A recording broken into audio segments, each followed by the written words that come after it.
I lost my memory by the 4th year of being on the run while pregnant. I sent a mass message to all my ex-boyfriends. Seems like I suddenly have a kid. Do you think it could be yours? The always proud and hard to tame rich heir, John, shared a joyful photo at 3 a.m., blessed with a daughter. The scandal-free movie star, Frank, also posted a picture on Facebook. It's a family of 3 from now on. The aloof pianist, Jack, who never had social media, signed up just to post on Facebook about his child. Online, why do I feel like their daughters look quite a bit alike? Seems like the same one. Not sure, let's take another look. I lost my memory after a car accident. The doctor patted my shoulder. Good thing you shielded your kid at the critical moment. The kid wasn't hurt. I was utterly confused. Whose kid? Doctor, yours. I was shocked. My memory was stuck 4 years ago when I was a low-tier actress with an innocent image. I didn't know if my manager killed me or I killed the manager, but somehow things got to this point. Looking at the cute little girl in front of me, I sighed deeply. Ruined, everything's ruined. I asked her, who's your dad? Little girl blinked, I don't know. You said my dad was dead. While I was freaking out because I didn't know who the father was, a twist happened. I discovered something even more unsettling. I forgot my bank card's PIN. I stared at the password hint, daughter's birthday. Is there a chance this little girl is a genius and remembers her birthday herself? Holding on to my last bit of hope, I asked the 3-year-old munching on the table, when is your birthday? The little girl answered seriously, 2038, 15th month, 41st day. Okay, confirms she's dim-witted like me. I tried finding her birth certificate or something but instead found a safe. Couldn't figure out the safe's code either. Another hint popped up, daughter's birthday. Damn it. Enough already. As my online balance shrank, I went crazy. At 3 a.m., I sent a mass message to all my exes. Seems like I have a kid now. Can it be yours? Attached, a pic of the little girl making a heart. Maybe tiredness hit me because my smarts left. I chose chaos over reason. After sending the messages, I felt peaceful and went to sleep. Never thought the night would be this eventful. The ever-proud rich heir posted a photo at 3 a.m., blessed with a daughter. The scandal-free star posted, it's a family of 3 from now on. Jack, the aloof pianist, joined social media just to share a picture, child. Online chatter, why do their daughters look so much alike? Seems like the same one. Can't be sure, let's check again. Looks like y'all are in some twisted family drama. Is it possible there are 3 moms, triplets, each kid looking like their mom, each mom taking identical photos of the kids? You think these top-notch men would all fall for one person, or do you believe I'm God? That night on Facebook, a unanimous God emerged. When I awoke, there were over 100 unread messages and 98 missed calls. 83 of the messages were from John, the rich heir. LOL, Lily, you think just picking a kid could make it mine? Lily, just say you want to come back. Beg me and maybe I'll forgive you. Not begging. You insist on being tough? Quit acting. Where are you? I'll come to you. Not saying. Think it through, the chance might not come again. Haha, okay, I admit the kid's eyes do resemble mine. Nose, too, kind of looks like mine. Got it, you've struggled these years. Just wired you 20 million, now can you tell me where you are? Not saying. You playing hard to get?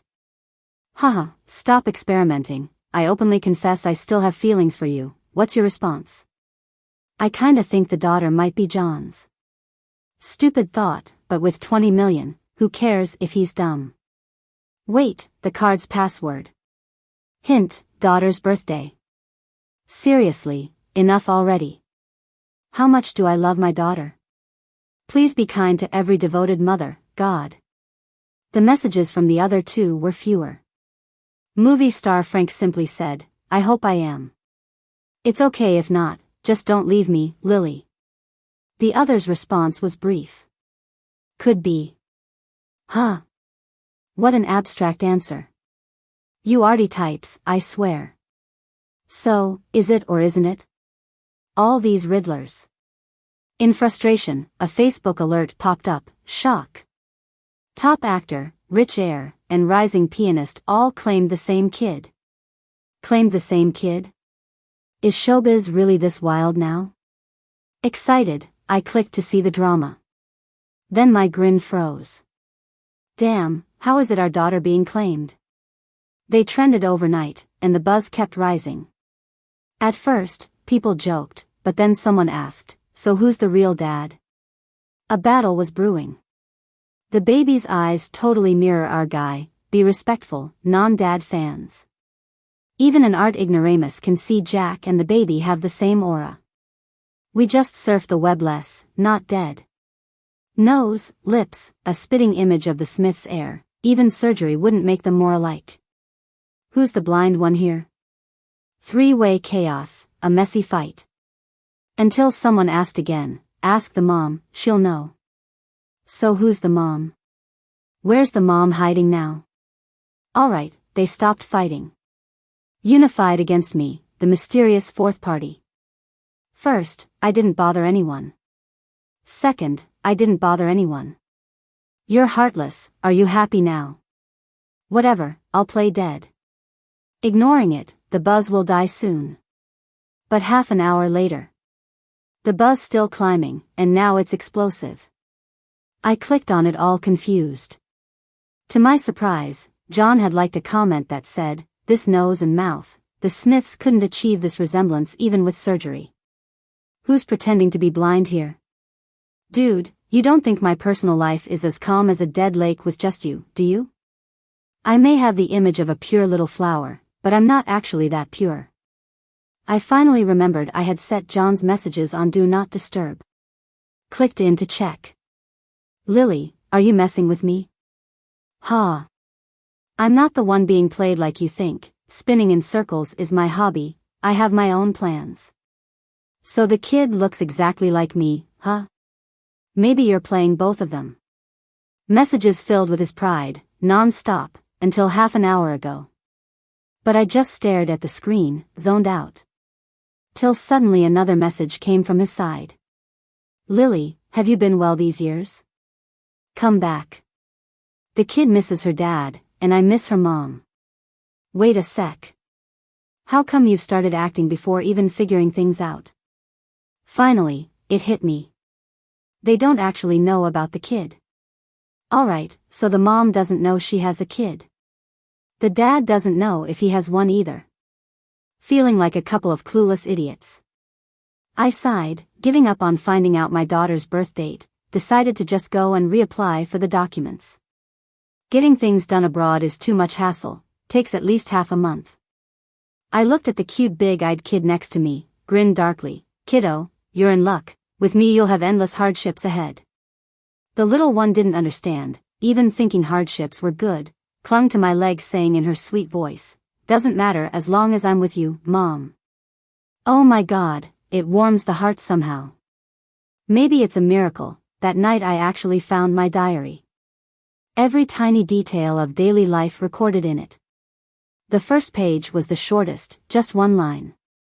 Amy called me Mom today. With that short sentence, I knew her name. Read all of it, and I'll know everything, right? Second page. Amy wore a yellow sweater today, so cute I could nibble on her. And another nibble. And another nibble. Pages filled with just one more nibble. Geez, what a pleaser, even my diary entries are fillers. Where did I pick up this terrible habit? Feeling uneasy but kept flipping through. Third page. Amy's still got so little hair. Heaven didn't let it slide, payback for when I used to chase stray dogs and pluck feathers from geese as a kid. Fourth page. The neighbors are Norwegians, they popped by and saw the baby food I made for Amy. They asked, do you have a dog? Does he get enough food? For crying out loud, don't you know these words could drive me to suicide? Fifth page. Amy slept all day today. Such an easy kid. Amy, Mom loves you. Found out later she had a fever. Amy, sorry. Kept flipping through with creased brows. Feels like my college thesis. Lots of words, no meaning. Then on page 134, things changed. House robbery today, I shot while screaming. Nearly killed someone. Decided to get a safe and security door tomorrow. The pass code will be. I perked up reading that. Amy's birthday. Wait, what's the birthday? Tell me. You won't say? I'll find it myself. I won't believe that no diary was written on her birthday. And yup, none was written. Read the whole diary, no entry on Amy's birthday. The universe didn't give me a break, instead led me into a trap. Next day, wore a mask and sunglasses to deal with paperwork abroad. Even overseas, can't slack off. True self-discipline of a top celebrity. Yet despite my efforts, those following with cameras increased. Sighing, can't believe my overseas popularity. Realized then, their cameras were aimed at Amy beside me. Hello? Is there a malfunction with your cameras? Shielded Amy by my side. They frowned, damn it, the nanny noticed, can't get a picture. Definitely the little girl all those guys are competing like crazy to father. Some even rudely waved me off, lady, step aside. Where to? How about the grave? Came home post paperwork, hot search broke out again. Amy's photo with location leaked online. Perhaps thinking I was annoying, they cropped me out. Appreciate the thoughtfulness, truly. But hey, we're overseas, who cares? Next time out, I'll anoint Amy with sunglasses and a mask too. But a day later. Saw John's location shift from city A to my country Y. What's he up to? Triggered memories of John's overwhelming pressure from the past. And his angry, stormy face the last time we met. Shivered despite myself. We didn't start off in the best light. When I was just breaking into the industry, hustling for tiny roles. Linda, ambitious for my success, couldn't stand me failing, pulled all strings to get me to John. She said, sweetie, grab this chance, become John's girl, and pick any resources you want later. She said, what do you mean, not going? Forgot how your dad abandoned us? Then she slapped me and said, want me dead before you'll go? So I covered the slap mark with foundation, put on the figure-flattering white revealing green dress Linda handed over. Entered the Smiths. Rumor had it John, heir of the Smiths family, was ill-tempered and unruly, audacious beyond compare.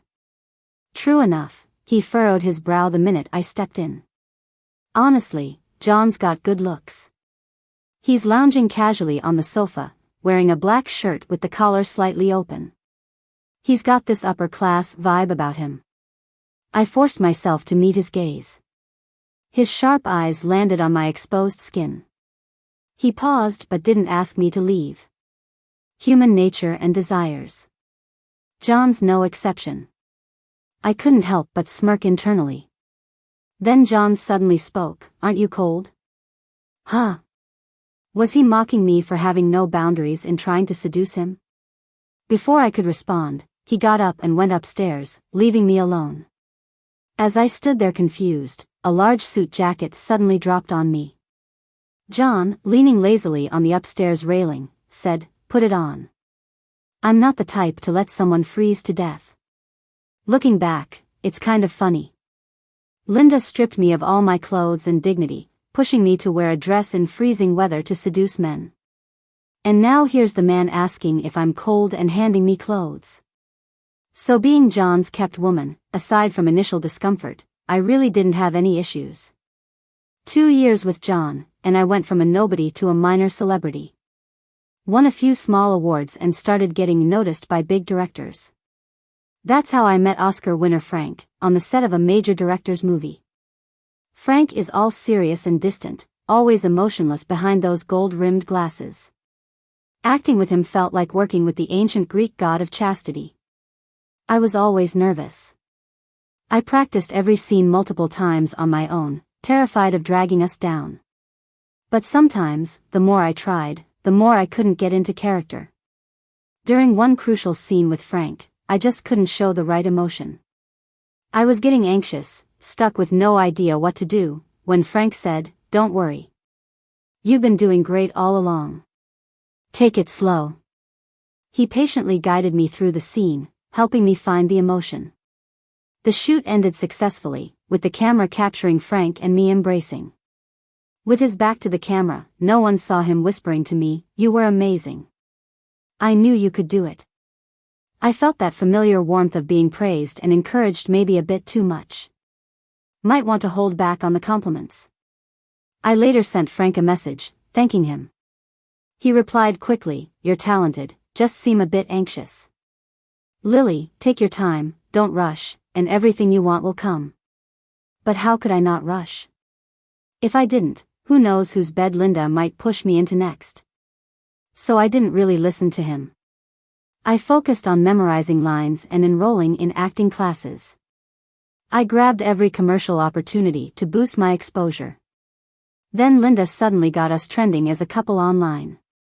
A bunch of malicious edited clips pieced together. It looked convincing enough to make my heart sink.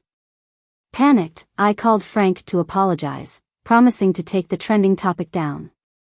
But he paused and said, "It's okay. If it helps you not work so hard, then it's okay." Linda kept messaging me, "He's got traction, ride on it. A little hate won't kill you. Even negative attention is still attention.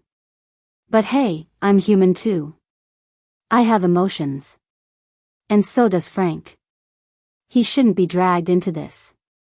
I defied Linda for the first time and removed the trending topic. That night, John showed up at my place. He seemed agitated, and the moment he saw me, he pinned me against the wall, kissing me relentlessly. His eyes were slightly red from emotion, brows furrowing deeply. With a deep voice, he said, "Lily, stop acting. I'll take care of you." I looked at him for a long time, then shook my head. "John, let's end this here. Thanks for everything you've done." The laxness in his eyes suddenly stiffened.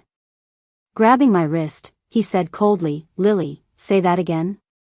So I repeated, "John, let's end this here. Heard John's about to get married, and being a kept woman is one thing, but being a mistress pushes my moral limits." John reacted like I said something absurd, and through gritted teeth, he said, "A kept woman? Ha." He suddenly let out a strange laugh, which abruptly stopped as his face went cold. "Lily, so that's how you see it all along?" His voice held no warmth. "Get out, and don't ever let me see you again." I gathered my things and left without looking back. That was the last unpleasant encounter I had with John. Now, seeing him look like he's come to chase me is a bit unnerving. But in a foreign land, even if John is here for me, it won't be easy. Until my documents are sorted, I won't speak a word. The next day, Jack, who was supposed to be on a European tour, suddenly announced an extra concert in Country Y. In the city I'm in. Pretty nerve-wracking. At least Frank isn't here. He's always calm and restrained, he's not into this kind of thing. Then an hour later, the studio announced Frank's coming to Country Y for a fashion show. Tomorrow. I mean, should I just flee again? The fans swarming the comments section. "No offense, but can you take me with you? I'll vote for you as my real dad." Guys, have you no conscience? Where's the moral compass? What's the address? When's the mom having a second baby? I need to schedule my rebirth. Way too risky, I'll pass. That night, I dreamed of Jack for the first time in a while. We started learning piano together. Sat side by side, perfectly in sync during duet performances. Then entered competitions together. Sometimes he'd win. Sometimes I would. Later, that cool and handsome youth played on stage in a concert hall. I looked up from the audience. He couldn't see me. But just as the performance was about to end, this kid who hadn't said a word suddenly spoke into the microphone. "I know you're here." That out-of-the-blue comment left the audience totally puzzled. Then he went solo, playing that duet piece we always played together. The part one usually played was painfully silent. When he finished, he bowed to the audience without saying a word. But I knew what he meant. He was saying, "I'm waiting for you." Sadly, he waited in vain. I threw myself into showbiz as an actor, giving up my interests, my dignity, and the life that was mine. Whenever I felt like I couldn't go on, I'd check out Jack's concerts. The teen with the bright eyes had grown into a man. Dressed in an elegant tux, he looked even more aloof yet cool, with a huge fan base thanks to his looks and incredible skills. The spotlight on him was so dazzling, I could barely look. Such a big change. But once the performance ended, he'd play our duet again. So, in a way, nothing had changed. Once, on a TV show, they asked me to play the piano. I couldn't refuse, and sitting there, a whirlwind of memories rushed through my mind. The moment my fingers hit the keys, the notes came alive. It felt like my heart began beating anew. Later, some rival paid to slam that video, saying my technique was rusty and soulless. I didn't argue. Sure, I was rusty compared to before.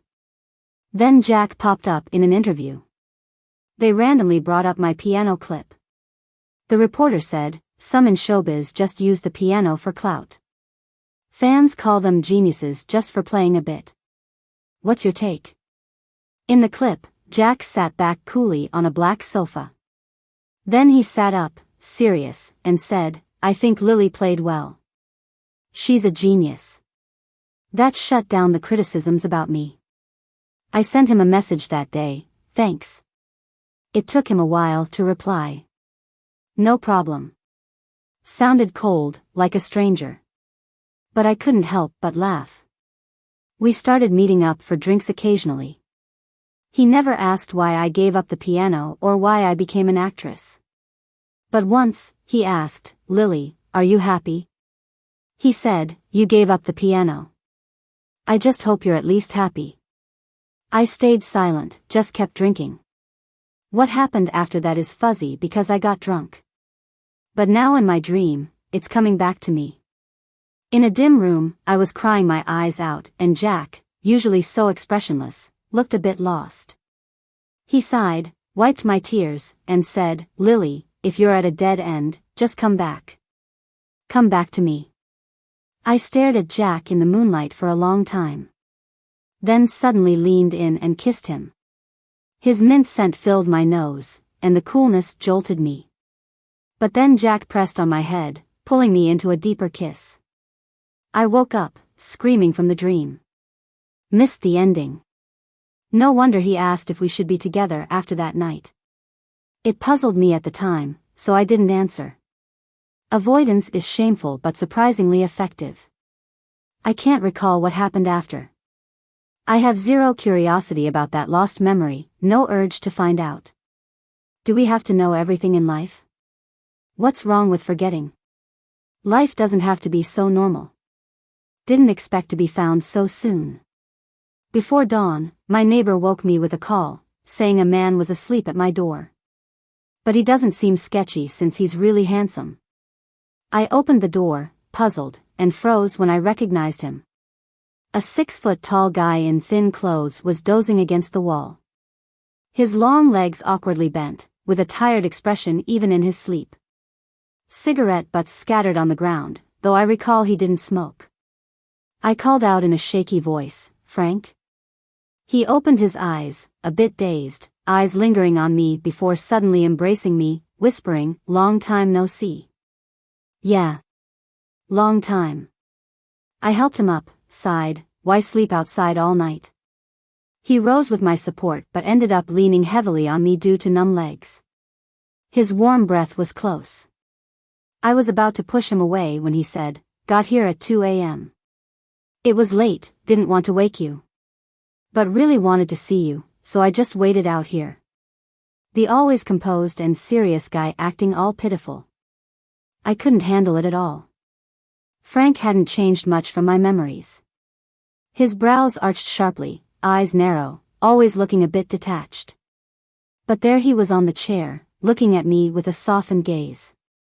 Feeling awkward, I said I'd get him some water, heading to the kitchen. I pulled up the door cam footage from last night. In the dark, the man stood outside, raising a hand to knock, but stopped. After a while, he lowered it. He sighed, leaning against the wall, lighting a cigarette, his brows furrowing in the swirling smoke. One after another. Out of the blue, he pressed his ear to the door, then his lips curled into a smile. But at that time, Amy and I were asleep. There shouldn't have been any sound. While I was lost in thought, someone wrapped their arms around me from behind. The footage reflected in the eyes of the person behind me. Frank paused, holding me tighter. I just wanted to check if there were any other guys' voices inside. There weren't, so I'm happy. His fingers ghosted over my waist through the thin shirt. His warm breath on my neck made me remember the wild times we had. Suddenly my face warmed up, I quickly pushed him away, and he slowly advanced again. Lily, I'm sorry for not being good enough before. Can we start over? Even if you can't, please don't just disappear like 4 years ago, okay? There was a barely noticeable tremor in Frank's voice. The guy who was usually so calm it was like nothing fazed him, now had teary eyes. Just seeing you would be enough, he said. He sounded so humble, like our breakup was all his fault. But it wasn't, was it? Frank, why do you feel the need to apologize? Clearly, I was the one at fault. Frank, don't apologize, don't hang your head. And honestly, it's best if you don't forgive me. That day, after I removed my trending topic with Frank, I also broke up with John. Linda was furious and yelled at me, why are you pretending to be all pure and superior? Who do you think you are? Even if John is getting married, so what? It's your good fortune to be his mistress. Even though I was used to Linda's harsh words, I was still shocked. So heartbroken, I became expressionless. I looked at her and said, but Mom, you went through that marriage wreckage. You know that pain. I thought you wouldn't want me to cause that pain to others. It's like we're helping the pain we went through, like life is bullying us. Linda just laughed, why should they not suffer? If I had to, why shouldn't they? Mom's lost it. Probably died inside when she got divorced. Now, she's just a shell driven by bitterness. She doesn't really want revenge, she just wants everyone to be miserable, especially me. But I'm exhausted. How can I refuse her though? It's because she had me that her life fell apart. Linda used to be an actress. Dad was a director. People said they were a great match, soulmates that really got each other, until Linda got pregnant. Linda's career was taking off, but Dad wanted a child so much, she paused her work to have me. Back then, people didn't talk much about the hardships of pregnancy and childbirth. So it came as a shock to Linda, all the suffering she'd endure after having me. Her once smooth stomach now bore stretch marks, her slim figure changed. She faced intense, frequent nausea and swelling pain. Her leaky, painful breasts, loss of hair, and the intense labor pains were unimaginable. Linda unsurprisingly fell into postpartum depression. Unable to love me, she grew to hate herself more. Dad stayed patient, comforting her, did everything he could. She got better briefly. But weight gain from medication wrecked her again. She stopped taking pills, wanted to return to being a star, but emotions overwhelmed her again. Dad told her not to rush treat the illness first, then slowly come back. Mom agreed, but then Dad's leading lady became someone else. They were beautiful, slim, and full of life, not burdened with the sorrow and tears that enveloped Mom. They started sleeping in separate rooms. I'm sorry, but I can't handle those scars, Dad said. He claimed he was scared. I believed he loved her, stayed with her through labor to witness what she endured. But he overestimated himself. Each sight of the scars reminded him of raw flesh, the smell of blood lingered in his mind. Dad was sick too, I think. Two hurt people can't heal each other, need a doctor. They held on for years, until my 15th year, Dad finally caved to another woman's persistence, calling her his muse, his new start. What were Mom and I then? A burden, a liability, a wound to be cut away? After the divorce, Mom stopped her meds. She didn't want healing, just pain, wanting everyone to feel it too. She couldn't be a famous actress, so I had to become what she couldn't. You stole my life, now give it back, she said. She barred Dad from seeing me, wouldn't let me play piano. Each defiance led to her frenzied self-harm. I couldn't blame her, I empathized, pained for her. So I shared her suffering, bore her fate. After that fight, I left, then got a call from the hospital an hour later. Linda had jumped off the 3rd floor. Thankfully, something broke her fall. She got some fractures but wasn't in danger. I sat by her hospital bed, feeling dead inside. Mom, why can't you free me? Back then, my emotions were in ruins. My only acting I could do were crying scenes. Even after filming, I couldn't stop crying. Once, when I couldn't stop, Frank barged into my dressing room. Silently, he watched me cry. After a while, he hugged me. He spoke softly, almost tenderly, "Lily, why does it hurt so much to watch you cry?" He gently patted my back like comforting a child. "Don't cry, okay? Please." Yet I just cried harder, burying my face in his chest. Then he suddenly cupped my face, kissing away my tears from my lips, cheeks, and eyes, finally locking lips with mine. In that moment, I didn't want to think. I held on to him, seeking all warmth he could offer. While Linda was sick and with limited energy, her rages reduced greatly. Frank and I relished our love like stolen moments. He was patient, forgiving, a towering tree I could cling to. Yet, our love had no future, ending with the sun. When Linda found out about Frank, she screamed in anger. She wouldn't allow me happiness while she suffered. "How can you love someone else so fiercely while I'm in pain?" she cried. "It's all your fault I'm like this, you heartless little thing." I just sighed, as an overwhelming exhaustion washed over me again. That day, I broke up with Frank. I told him I was tired and fed up. I lashed out at him for no reason. Frank was silent for a long time, then said, "I don't accept this. I'll come find you once you've calmed down." He shut the door and left. It felt like my heart was missing a piece. That's Frank for you, always calm, always collected. But then, the door swung open, and Frank hurried back to me. Before I could say anything, he kissed me suddenly, passionately, destroying his usual calm demeanor. He bit my neck, almost angrily, and said, "Lily, you can't break up with me. I give you time, but no breakups." I stopped answering his calls or messages. When I saw him at events, I treated him like a stranger. I thought maybe I'm not worth dragging someone down with.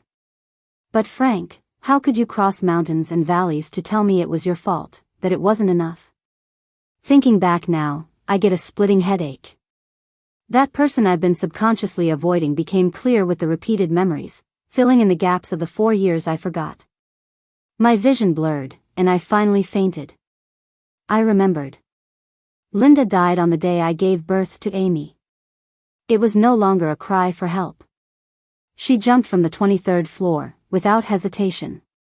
As I was being wheeled out of the OR, I saw her fall.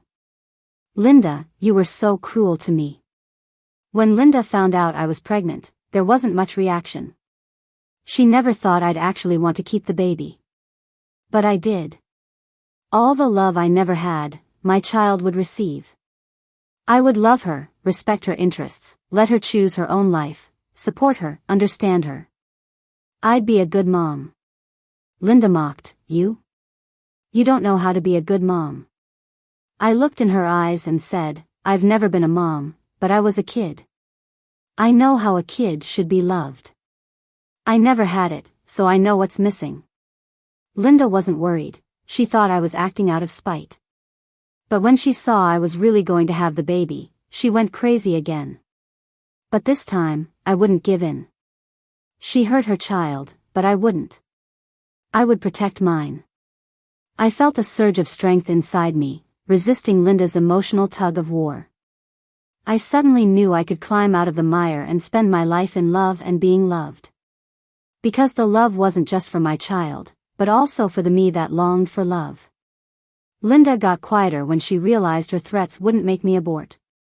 Occasionally, she'd look at me with so much hate. But Mom, you gave birth to me. I had no choice, but you did. You picked a man, got pregnant, and chose, under his influence, to bring me into the world. Mom, why didn't you hate him? The day before my due date, she stood by my bed, ice cold, wishing my life to be ruined like hers. But so what if it was ruined? This was my choice. I wouldn't blame anyone, much less my child. So, on the day I gave birth, Linda jumped, right on cue, before me. I lost my mom but became one too. When I woke up crying, Amy was beside me, wiping my tears, worried. Frank was clumsily trying to make Amy food in the kitchen. Amy whispered, Mom, did that bad guy make you cry? Amy hit him. Amy got revenge for Mom. I patted her head, thanked her. No, it wasn't. I looked at Frank's back, he's a good person. A really, really good person. After dinner, Amy fell asleep again. I stood at the kitchen door, watching Frank clean up. Suddenly, I said, Frank, you should leave. Don't come looking for me again. He paused but then continued cleaning. What about Amy? He asked. You're not Amy's dad, I replied. He turned to me, serious.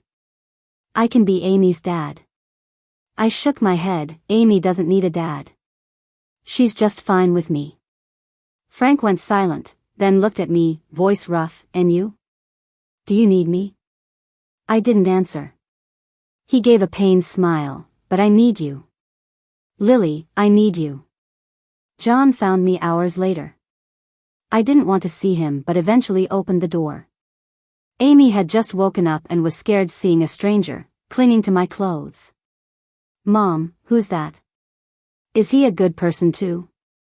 I nodded, he's your dad. John trembled, anger from Frank simmering down.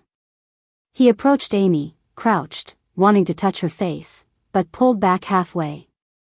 He gave a wry smile, Amy, can Uncle hold you? She started crying. See, I told you she doesn't need a dad.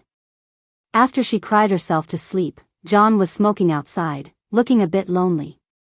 I turned to Frank, Frank, look, my life is a mess. Totally mismatched with you. You'll only get dragged down. Frank chuckled softly, wouldn't mind. Then his smile faded, serious, but Lily, you're not a burden. You're an amazing actress, a great pianist. With a different path, you'd be a dazzling musician. You raised Amy well. You're an amazing mom. So you're an amazing adult, an amazing Lily. I sighed, let me think. He nodded, I'll wait, like these 4 years. Puppying it, huh? John finished his cigarette and walked in. Frank caught on that we had something to discuss and said, I'll go check on Amy. John seemed hesitant to speak, then gathered the courage, what's your take on my daughter? Frank ignored him and headed into the room. John bit his lip, then decided against saying more, and sat down. He gestured me over, Lily, come here. I didn't move. He gave a self-deprecating smile and suddenly stood up, pulling me into a hug, then I'll come to you. His voice was muffled. Back then, I never planned on marrying for alliances. The family spread rumors to test ours. I never meant to make you a mistress or treat you like a trophy bird, he said, suddenly serious. Lily, I've always been genuine. His words left me stunned. Then why always hide our relationship? John looked taken aback. Aren't you actors all about keeping relationships private?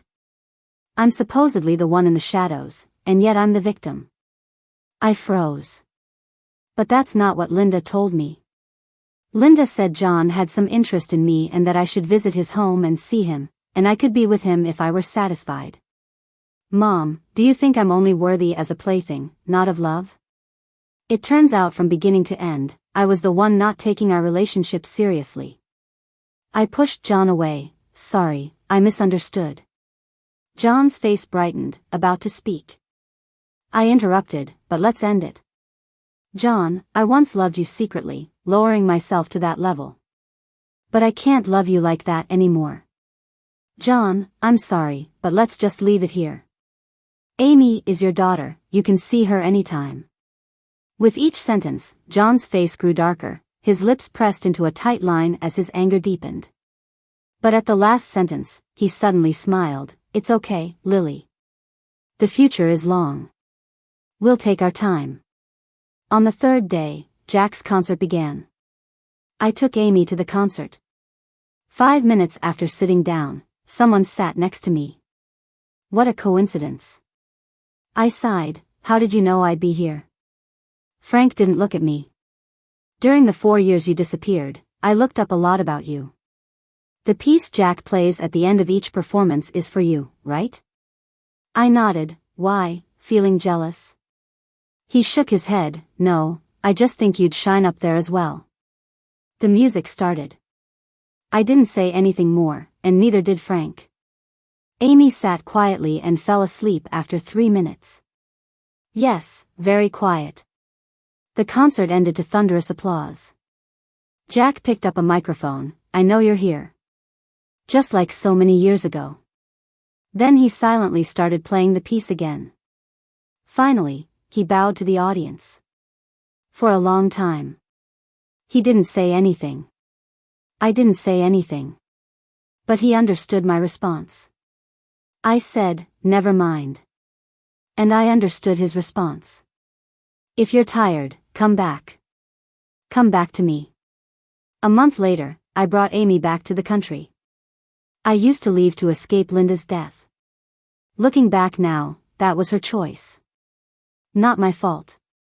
I don't need to be responsible for it. Why torture myself here eating foreign food? In 4 years, I've atoned for whatever sins there were. Heaven knows how I've survived these 4 years. Frank and I got married a year later.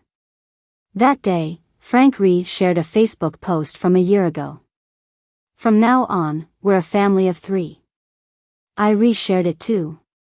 Starting today, I will openly and proudly love you. The comments section was filled with. The mystery has finally been solved about the illegitimate child case. Ugh, when will this ever end? Epilogue. Once, when Jack came to visit, both John and Frank were there. Amy sweetly called John Daddy. John beamed like a rooster with new feathers, full of pride. Frank smiled and asked Amy, do you want another daddy? John's smile faded. Jack, silent until now, suddenly spoke. Amy, would you like 2 more daddies? That's enough. Someone recently wanted to introduce me to a young starlet. I couldn't be bothered. Later, at a dinner party, I saw a starlet, wearing an off-the-shoulder gown and smiling in the cold wind. Her smile was beautiful. Her figure too. But I had the urge to ask, aren't you cold? Later, she came into the room, her face now expressionless. She often seemed lost in thought, daydreaming. Suddenly, people around applauded. She wasn't listening, but she clapped, confused. Everyone laughed heartily. She realized they were making fun of her, but she wasn't angry, just smiled brightly. I suddenly thought she was adorable. Later, I learned her name was Lily. It sounded familiar. It took a moment before I remembered. She's the starlet I was supposed to meet. I contacted them. Agreed to the date. Should I pick her up? Nah, she might get nervous. Would a suit be too formal, make her uneasy? Just wear a shirt. Would buttoning it up make me seem too serious? Leave one undone. Perfect. When she arrives, what should I say? Have you eaten? Yes, that'll do. If not, maybe we'll grab a bite. If so, I'll have the maid prepare afternoon tea. Very smooth. But I didn't expect her to wear something even lighter than before. Her back was mostly bare, and the long dress traced her slim figure. But all I could see was her nose, turning red from the cold. Like a little rabbit. So I asked the question I'd wanted to ask since our first meeting, aren't you cold?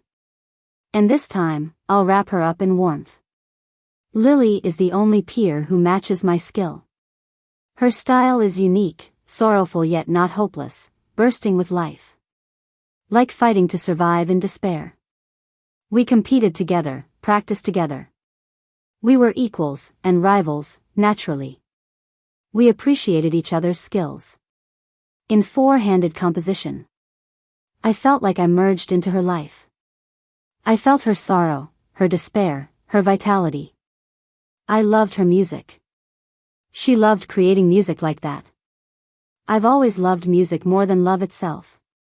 But now, I feel like I'm more captivated by Lily. But then, she suddenly disappeared. She stopped coming to practice, didn't participate in competitions, wouldn't pick up my calls. And stopped replying to my messages. Our teacher said she quit piano. She betrayed music. In that moment, I was unbelievably angry. She was supposed to refine her skills just like me and stand with me in that concert hall. But she just gave up. Like she gave up on me. When I was young, it made me frustrated. But later, I thought, whatever. If leaving music and me made her happy. But Lily, when I saw you again. You didn't smile. I watched as she became more unhappy, with more tears.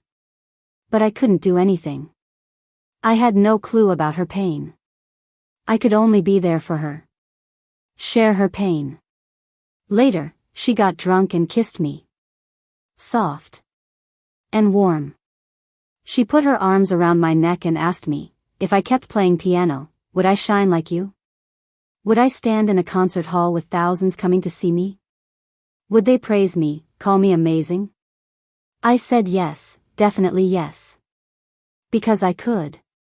She cried and kissed me. Like a kid asking for candy. My resolve was shaky. Her tears fell on my face. On my chest. Burning every inch of my skin. I held her close. Kissed her lips. Kissed her neck. But finally rested on her forehead. I whispered to her, Lily. I want you to love me sober. Not in a drunken, uncontrollable way. Not with kisses given without clarity. But in the nights that followed, I couldn't stop thinking, if everything happened that day. Would it have been me beside her later? When Sam asked me to shoot that movie, I didn't want to. Especially as the lead actress was some newbie propped up by others. But Sam kept insisting, her acting is solid. Trust me. He sent me a clip of her audition. A crying scene. Her eyes were red, full of despair, with huge tears falling. One after another. In the end, as if too pained, she crouched to the ground, mouth opening and closing. Unable to make sound from sorrow. Like a small, pitiful creature silently sobbing. I felt a strange pity. Then realized. I was just impressed by her acting. She pulled my emotions in. Later on set, I saw her rehearsing lines and scenes anywhere, anytime. A hard-working girl. But for some reason, she always seemed nervous around me. Was this girl afraid of me? So I tried my best to be kind when she got nervous. I told her, don't rush. You've been doing great. Take your time. Eventually, she did relax, and her acting became more natural. In the final scene that day, I hugged her. Whispering, you were amazing. I knew you could do it. I felt her tense body. My heart tickled. Like a feather brushing my palm. It took me time to realize. I wasn't in love with Lily's character. I was in love with her. But the girl suddenly disappeared, leaving me behind. I didn't know why. But I knew she was in pain. So I said, I'll give her time. I'll wait. But then she vanished. Until one night 4 years later. She suddenly texted me, I kinda ended up with a kid, could it be yours? My hands trembled. Not because of the kid. But because the person I'd dreamed of, finally made contact. But after that, she went silent again. Luckily, she was spotted with Amy outside. Photos of Amy went online. They didn't recognize Lily. But the paparazzi did, they caught them together. They knew me, didn't leak it, and sent them to me first. I didn't haggle their high price. Paid to buy the photos. And had local paparazzi help me find Lily. Finally, I stood at her door. Lily, I'm still here for you. But I won't let you leave again.